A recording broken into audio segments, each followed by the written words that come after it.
इस एपिसोड की शुरुआत में हम देखते हैं कि यूजिन वाराबिमी को ढूंढ रहा होता है। तभी उसे उसकी पहली पत्नी बेल्ट से बंधी हुई मिलती है।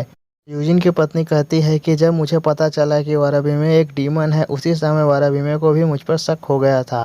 मुझे वहां से निकलने का कोई रास्ता नहीं मिल रहा था, इसीलिए उस हाउस से निकलने के लिए मैंने जहर खा लिया, मगर वाराबिमी ने मुझे यहाँ पर बांध दिया। यूजिन अपनी पत्नी की बात सुनने के बाद कहता है कि मैंने जो दवा तुम्हें खिलाई है वो जल्दी काम करना शुरू कर देगी। तुम्हारे शरीर में ताकत आ जाएगी। जब तुम अच्छा महसूस करने लगोगे तुम किसी सुरक्षित जगह पर चले जाना। यह कहकर यूजिन वाराबिमी को ढूंढने के लिए चला जाता है। यूजी कुछ दूर ही पहुंचा होगा, तभी उसे एक आवाज़ सुनाई देती है। यूजिन उस आवाज़ का पीछा करते हुए एक खाली जगह पर पहुंच जाता है। यूई ज़मीन पर जब कान लगाकर सुनता है तो उसे समझ में आता है कि लड़ाई की आवाज़ नीचे ज़मीन के अंदर से आ रही है। तभी यूजी अपनी दोनों तलवारों को निकालता है और अपने साउंड ब्रीदिंग टेक्निक के फर्स्ट फॉर्म रोर का इस्तेमाल करके उस ज़मीन पर वार कर देता है, जिससे वहाँ पर एक बहुत बड़ा धमाका होता है। इसके बाद हम तांजीरो को देखते हैं जो उस डीमन से लड़ रहा होता है। तभी वाराबिमे को जोरदार धमाके की आवाज़ सुनाई देती है। वाराबिमे सोचती है यह धमाका तो ओगोमोटो हाउस के यहाँ पर हुआ है और वहाँ पर हिनात्सु है। ये सभी बातें सोचते हुए वाराबिमे तांजीरो से पूछती है कि अगर तुम मुझे बता दो कि तुम्हारे साथ और कितने लोग हैं तो मैं तुम्हारी जान बख्शने के बारे में सोच सकती हूँ।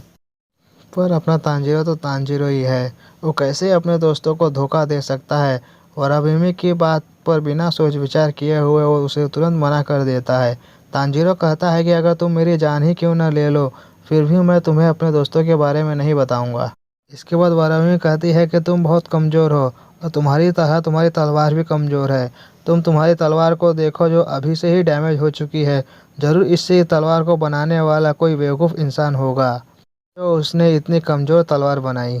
वाराबिमी की बात सुनकर तांजीरो कहता है कि यह तलवार बनाने वाला इंसान दुनिया का सबसे अच्छा लोहार है।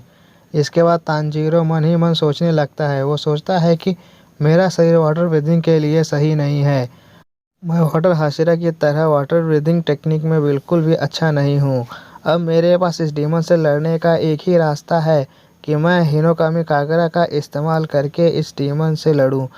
पर मैं हिनोकामी कागुरा को अभी भी अच्छी तरह से मास्टर नहीं कर पाया हूँ। तभी हमें पास्ट का सीन दिखाया जाता है जहाँ पर जेनेसु, इनुस्के और तांजीरो ट्रेनिंग कर रहे होते हैं। तांजीरो हिनोकामी कागरा के पास 2 ही मूव कर पाया था कि तभी उसका शरीर जवाब दे देता है और तांजीरो नीचे गिर जाता है। उसके शरीर में बहुत तेज दर्द होता है। इसके बाद तांजीरो कहता है, पर यह सब पहले की तरह नहीं होगा, इस बार सब अलग होगा। रेनगोकू के दिल की आग मेरे साथ है। इसके बाद हम तांजीरो को देखते हैं जो उस डीमन पर अपने हिनोकामी कागुरा के राइजिंग सन से उस डीमन के अटैक को विफल कर देता है। हिनोकामी कागुरा की वजह से तांजीरो की स्पीड अचानक से बहुत बढ़ जाती है। ये देख के वाराबिमी कहती है कि ऐसा क्या हुआ कि अचानक इसके लड़ने का स्टाइल ही चेंज हो गया। इसकी तलवार पहले से ज़्यादा धारदार हो गई और यही नहीं, इसकी पावर भी बढ़ गई। तभी मौके का फ़ायदा उठाते हुए तांजीरो उस डीमन पर हिनोकामी कागुरा के डांस व्हील से हमला कर देता है।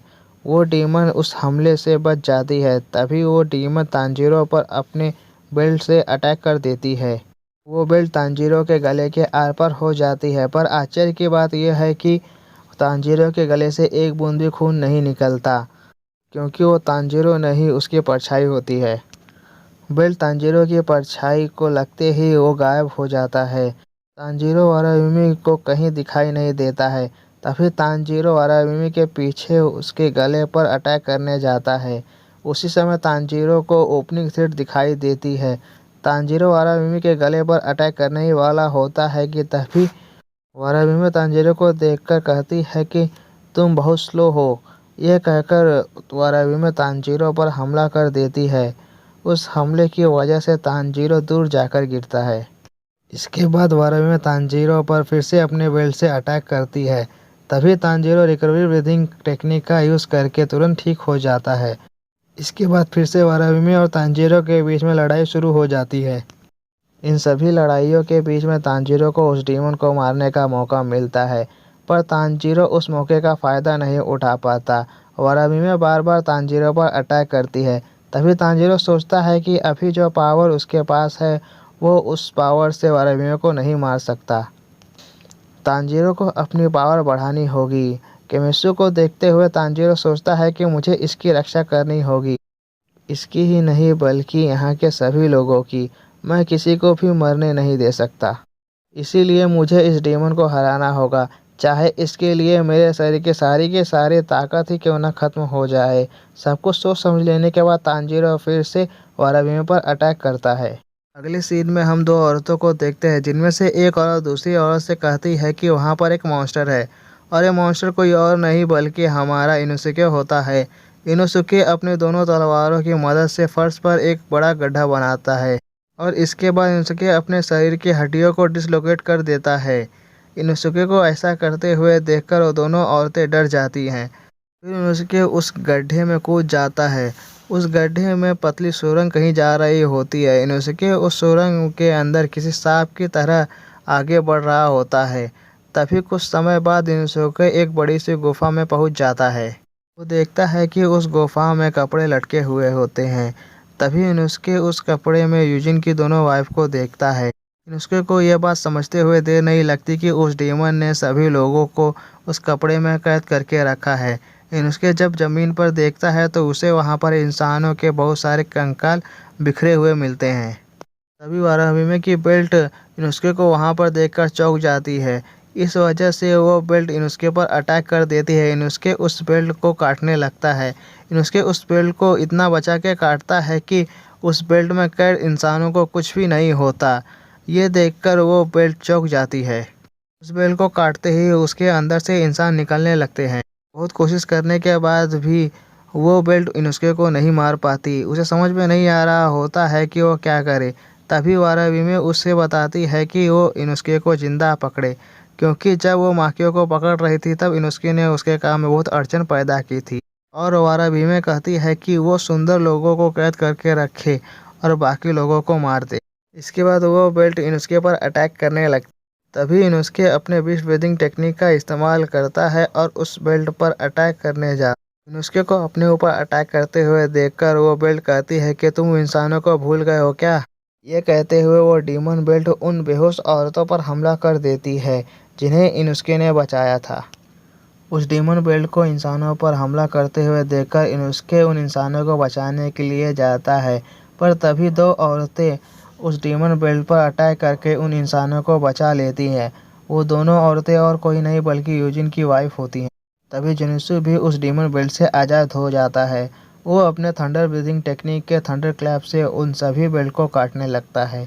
जुनित्सु को देखकर इनोसुके कहता है कि काश तुम हमेशा सोए हुए रहते।